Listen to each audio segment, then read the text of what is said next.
বলিউড ভাইজান সালমান খান, যিনি তার অসাধারণ সোয়াগ এবং মারাত্মক অ্যাটিটিউডের জন্য পুরো বিশ্বে পরিচিত এবং পুরো বিশ্বে ছড়িয়ে রয়েছে সালমান খানের কোটি কোটি ফ্যান্স। কেউ তাকে বলে ভাইজান, কেউ বিগ বস, কেউ ভার্সিটি অফ অ্যাক্টিং, আবার কেউ তাকে বলে এক্সট্রা অর্ডিনারি হিউম্যান বিং, আবার কেউ কেউ তাকে বলে জান। মোট কথা তিনি কিসি কা ভাই কিসি কি জান, মিস্টার সালমান খান। क्या बात है सर, क्या बात है सर। এবং অন্যদিকে রয়েছে বাংলাদেশের এমন একজন অ্যাক্টর যিনি একসঙ্গে একাধিক উপাধি বহন করেন। কখনো তিনি ভিলেনদের শিকার করতে গিয়ে হয়েছেন শিকারী, আবার কখনো তিনি বক্স অফিসে তুফানের গতিতে সবকিছু বরবাদ করেছেন। আমি এতক্ষণ বলছিলাম বাংলাদেশের একমাত্র megastar king Khan, number 1 mister Shakib Khan. Oh, I see. তো গাইস, একদিকে রয়েছে বলিউডের ভাইজান সালমান খান এবং অন্যদিকে রয়েছে ঢালিউডের ভাইজান শাকিব খান। তো আজকের এই ভিডিওতে আমি আপনাদেরকে জানাতে চলেছি এই দুই খানের মধ্যে কে সেরা।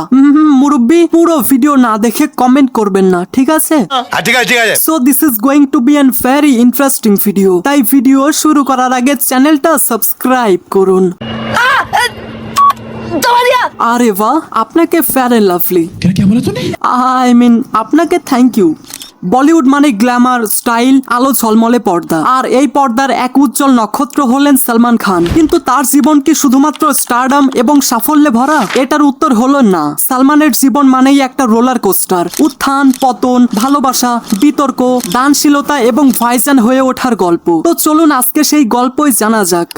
সালমান খানের পুরো নাম আব্দুর রশিদ সেলিম সালমান খান। জন্ম 27 ডিসেম্বর 1965 সাল মধ্যপ্রদেশের ইন্দোর শহরে। সালমানের বাবা ছিলেন সেলিম খান এবং তিনি ছিলেন বলিউডের বিখ্যাত স্ক্রিপ্ট রাইটার। সালমান প্রথমে মডেলিং দিয়ে ক্যারিয়ার শুরু করেন এবং তার প্রথম সিনেমা ছিল বিবি হতো অ্যাসি এবং সেখানে তিনি ছিলেন সাপোর্টিং রোলে। কিন্তু পরের বছর মুক্তি পায় मैंने प्यार किया, আর এই সিনেমাতে সালমান খান লিড রোলে অভিনয় করেন। এই সিনেমা দিয়ে তিনি রাতারাতি সুপারস্টার হয়ে যান এবং সিনেমায় তার প্রেম ক্যারেক্টার আজও দর্শকদের মনে গেঁথে আছে। এরপর একে একে সনম বেওয়াফা, হাম আপকে হ্যায় কন সবই হিট এবং সালমান হয়ে গেলেন বলিউডের রোমান্টিক হিরো। এরপর 1998 সাল থেকে সালমানের ক্যারিয়ারে একটু পরিবর্তন আসে। তিনি শুধু রোমান্টিক নায়ক না, অ্যাকশন হিরো হিসেবেও নিজেকে প্রমাণ করতে থাকেন। এরপর 2003 সালে তেরে নাম সিনেমা দিয়ে আবেগী অভিনেতা হিসেবে নতুন রূপে সবার সামনে ধরা দেন এবং তারপর আসে ওয়ান্টেড, দাবাং, রেডি, বডিগার্ড, এক থা টাইগার এবং বজরঙ্গী ভাইজানের মতো সিনেমা। এবং এই সমস্ত সিনেমাতেই সালমান মানেই ব্লকবাস্টার। বিশেষ করে ঈদের সময় তার সিনেমা মানেই কোটি কোটি টাকার ব্যবসা। সালমানের জীবন শুধু সাফল্য দিয়ে নয়, অনেক বিতর্ক দিয়েও ভরা। যেমন 1998 সালে কালো হরিণ শিকার কাণ্ড, এরপর 2002 সালে হিট অ্যান্ড রান মামলা, আর সেই সাথে নানা সম্পর্কের খবর, যেমন ঐশ্বরিয়া রায় এবং ক্যাটরিনা ক্যাফের সঙ্গে রিলেশনশিপের গুঞ্জন। তবে এইসবের মাঝেও তিনি কিন্তু ভেঙে পড়েননি। তার সব থেকে বড় শক্তি ছিল ভক্তদের ভালোবাসা এবং নিজের পরিবার। সালমান খান সবসময় বলতেন, আমি ভুল করি কিন্তু আমি শিখি, আর এই কথাটি যেন তার জীবন দর্শনের প্রতিচ্ছবি। সালমান শুধুমাত্র মেগা স্টার না, তিনি একজন মানবিক মানুষ। তিনি 2007 সালে শুরু করেন বিং হিউম্যান ফাউন্ডেশন, আর এই সংস্থা গরিবদের জন্য চিকিৎসা, শিক্ষা এবং সহায়তা দিয়ে যাচ্ছে। অনেকে তো এমনটাও বলেন যে সালমান খান লোককে সাহায্য করেন, কিন্তু কখনো তিনি সেটা প্রচার করেন না। সঠিক বলেছেন। সালমান খান বলিউডে অনেক নতুন নতুন মুখকে সুযোগ করে দিয়েছেন, যেমন সোনাক্ষী সিনহা, সুরজ পাঞ্চোলি, অর্জুন কাপুর এবং ক্যাটরিনা ভাবি। I mean Katrina Kaif. আজকের সময়ে সালমান খান শুধুমাত্র একজন অভিনেতা না, তিনি একটা ব্র্যান্ড। তার সিনেমা এখনো প্রথম দিনে 100 কোটি টাকার উপরে ব্যবসা করে। 2018 সালের পর থেকে সালমান খানের একটা সিনেমাও দর্শকদের সম্পূর্ণভাবে স্যাটিসফাইড করতে পারেনি। সম্প্রতি মুক্তি পাওয়া তার সিকান্দার সিনেমাটিও অডিয়েন্সদের হতাশ করেছে। এরপর 2025 সালে সালমান খানের দি বুল সিনেমাটি আসতে পারে এবং আশা করছি ভাইজানের খুব তাড়াতাড়ি কামব্যাক হয়ে যাবে। সালমান খানের জীবন মানেই নাটকীয়তা, আবেগ, বিতর্ক এবং ভালোবাসা, এবং ভক্তদের কাছে তিনি শুধুমাত্র স্টার না, তিনি একজন ভাইজান। তাও সত্য।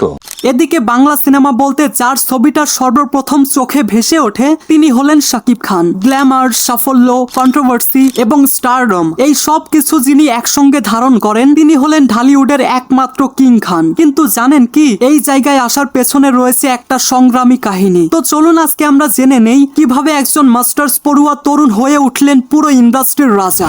ওয়েল, শাকিব খানের আসল এবং পুরো নাম হচ্ছে মাসুদ রানা, যিনি 1979 সালের 28 মার্চ নারায়ণগঞ্জে জন্মগ্রহণ করেন। তার বাবা ছিলেন একজন সরকারি চাকরিজীবী এবং তার মা একজন গৃহিণী। ছোটবেলায় পড়াশোনার পাশাপাশি শাকিব ছিলেন খেলাধুলা আর সাংস্কৃতিক অঙ্গনের ছেলে। তিনি মূলত চেয়েছিলেন ডাক্তার বা ইঞ্জিনিয়ার হতে, কিন্তু ভাগ্যের মোড় ঘুরে যায় যখন একদিন শাকিব খান এফডিসিতে শুটিং দেখার সময় কোরিওগ্রাফার আজিজ রেজার চোখে পড়েন, আর সেখান থেকেই শুরু হয় বাংলা সিনেমার এক নতুন অধ্যায়। 1999 সালে শাকিব খান প্রথম অভিনয় করেন অনন্ত ভালোবাসা সিনেমায়। প্রথম দিকে তার অভিনয়, উচ্চারণ, এই সবকিছু নিয়েই অনেকেই সমালোচনা করত। অনেকেই তখন বলেছেন এই ছেলে হয়তো পারবে না, কিন্তু শাকিব খান চুপচাপ কাজ করে গেছেন। সেই সময়কার পরিচালকরা বর্তমান সময়টাতে বলেন শাকিব খান ছিল সেই সময়ের সব থেকে পরিশ্রমী অভিনেতাদের মধ্যে একজন, এবং একটা সময় পরে শাকিবের সিনেমা হতে শুরু করলো সুপারহিট। বলো না তুমি আমার, নিঃশ্বাস আমার তুমি, প্রিয়া আমার প্রিয়া। এরপর 2005 থেকে 2010 সালের মধ্যে শাকিব খান হয়েছেন একমাত্র নির্ভরযোগ্য হিরো। যখন ইন্ডাস্ট্রিতে কেউ হিট দিচ্ছেন না, তখন শুধুমাত্র শাকিবই সিনেমা হল বাঁচিয়ে রাখছিলেন, এবং সেই সময়টাতে মিডিয়া এবং দর্শক তাকে নাম দেয় ঢালিউড কিং। তার স্টাইল, ডায়লগ, গান সবকিছুই জনপ্রিয় হতে থাকে পুরো দেশ জুড়ে। সিনেমা হল থেকে শুরু করে গ্রামের হাট বাজার পর্যন্ত শুধুমাত্র একটাই নাম, শাকিব খান। তার জনপ্রিয়তা এতটাই বেশি যে ঈদের সময় সিনেমা মানেই শাকিব খানের সিনেমা। তবে যে কোনো বড় তারকার মতো শাকিবের জীবনেও এসেছে বিতর্ক, যেমন প্রডিউসার অ্যাসোসিয়েশনের সঙ্গে দ্বন্দ্ব এবং ব্যক্তিগত জীবন নিয়ে গসিপ। অনেক পরিচালক বলতেন শাকিব ছাড়া কিছুই চলে না, আর এটাতে ইন্ডাস্ট্রি পুরোপুরি শাকিবের উপর নির্ভরশীল হয়ে পড়ে। এরপর 2017 সালে শাকিব খান সবাইকে ওপেনলি জানান তার এবং অপু বিশ্বাসের বিয়ে হয়েছিল এবং তাদের একটা সন্তানও রয়েছে। এই খবরটা শোনার পর পুরো দেশ স্তব্ধ হয়ে যায়, আর এই বিষয়টি নিয়ে অনেক বেশি বিতর্ক, সমালোচনা এবং প্রশংসা সবকিছুই হয়েছিল। আর এই সময়েই তিনি নিজেকে আরো বেশি পরিণত করে তোলেন। 2018 সালে শাকিব খান তার স্টাইল পরিবর্তন করেন, আন্তর্জাতিক সিনেমা, প্রফেশনাল ম্যানেজমেন্ট সবকিছুতেই আধুনিকতা আনেন। এরপর তিনি একাধিক যৌথ প্রযোজনার সিনেমায় কাজ করেন এবং সেই সমস্ত সিনেমায় ছিল ব্যবসা সফল। এবং এরপর তিনি 2023 সালে প্রিয়তমা সিনেমা দিয়ে আবারও প্রমাণ করেন কিং এখনো রাজত্বে আছেন, এবং 2024 সালে তুফান সিনেমা দিয়ে তিনি বক্স অফিসের আকার আকৃতি পাল্টে দেন। আর পাশাপাশি সম্প্রতি মুক্তি পাওয়া তার বরবাদ সিনেমা নিয়ে আমি আর কি বলবো, আমি আমার পূর্ববর্তী অনেকগুলো ভিডিওতে এই সম্পর্কে ডিটেলসে আলোচনা করেছি।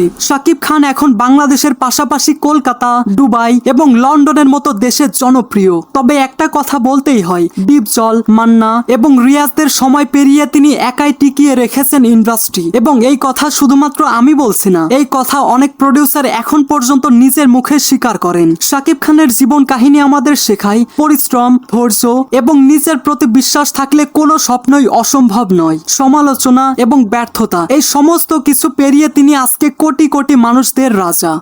ওয়েল, এগুলো ছিল বলিউডের ফাইজান সালমান খান এবং ঢালিউডের ফাইজান শাকিব খানের আউটস্ট্যান্ডিং স্টোরি। তো এই সমস্ত কিছু জানার পর আপনার কি মনে হয়, অ্যাক্টিং স্কিল এবং স্টারডমের তুলনায় কে সেরা? আপনার মতামত অবশ্যই কমেন্টে জানিয়ে যাবেন। So I hope you like this video. If you like this video, then subscribe to my channel and press the bell icon. Thanks for watching, guys.